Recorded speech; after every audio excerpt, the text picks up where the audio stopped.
Hello, my fellow YouTubers. Today, we take a journey into Filipino folklore and discuss what is the Mananangaal, its physiology, tendencies, prey, and a short story regarding it.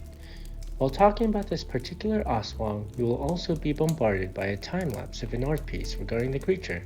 So, if you're listening or watching, I hope you enjoy. In Filipino culture, there are beings known as aswang. They are shape-shifting creatures that can have a variety of forms, from the blood-sucking vampire to the tenacious were-dog and the evil eye witch. The one we are talking about today, though, is the Mananangaal.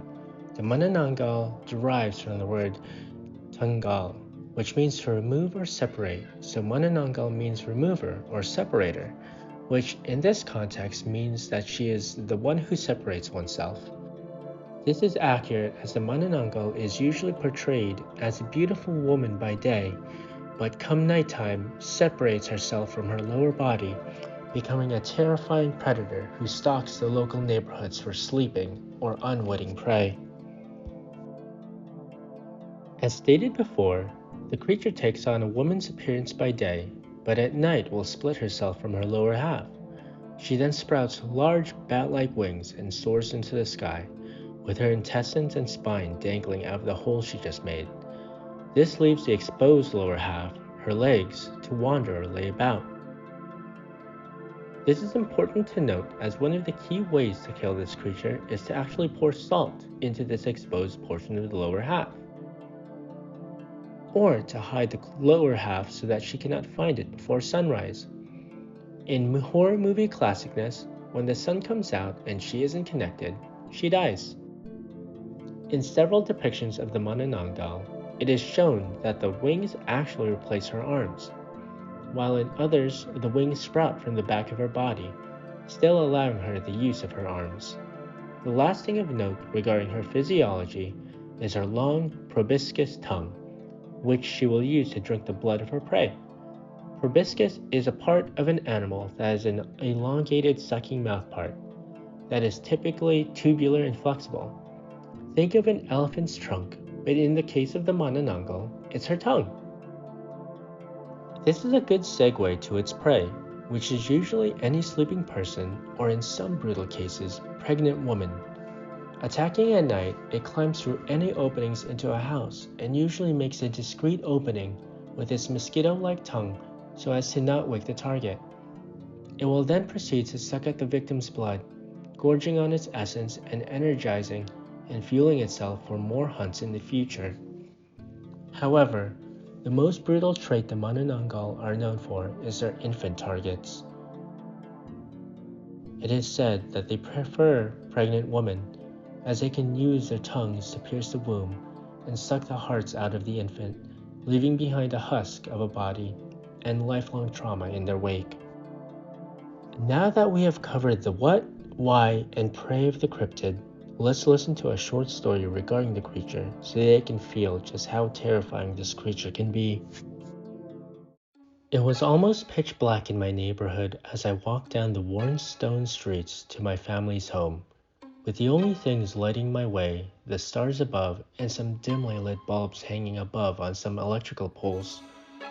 They were grasping for life as they buzzed and flashed on and off periodically, illuminating the boards in some windows and showing me empty rooms in others.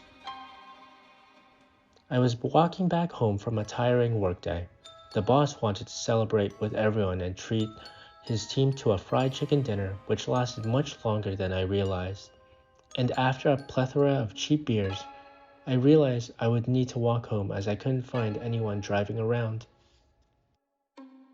I was almost there, I thought as I clumsily made my way, swaying slightly as I tried to keep my balance.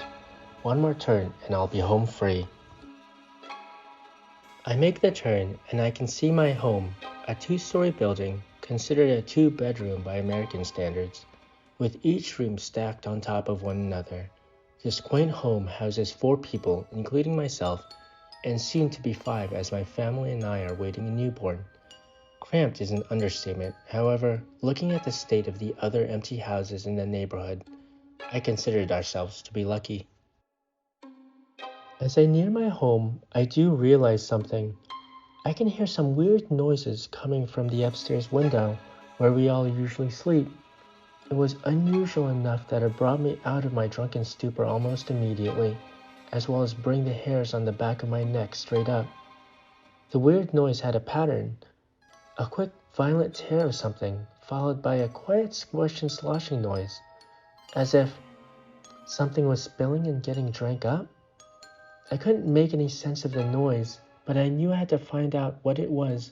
The more I took in my environment, and the more I realized that there was no sound coming from anywhere besides what I was hearing.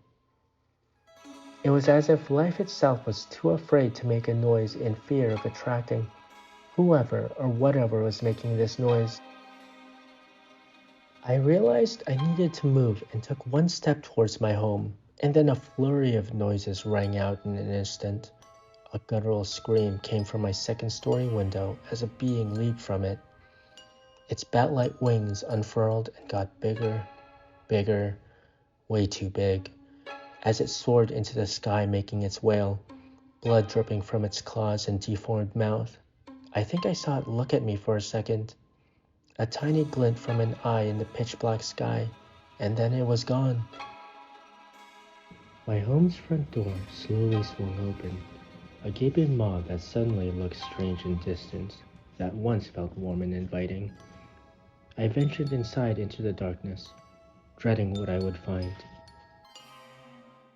Thank you for listening, fellow YouTubers.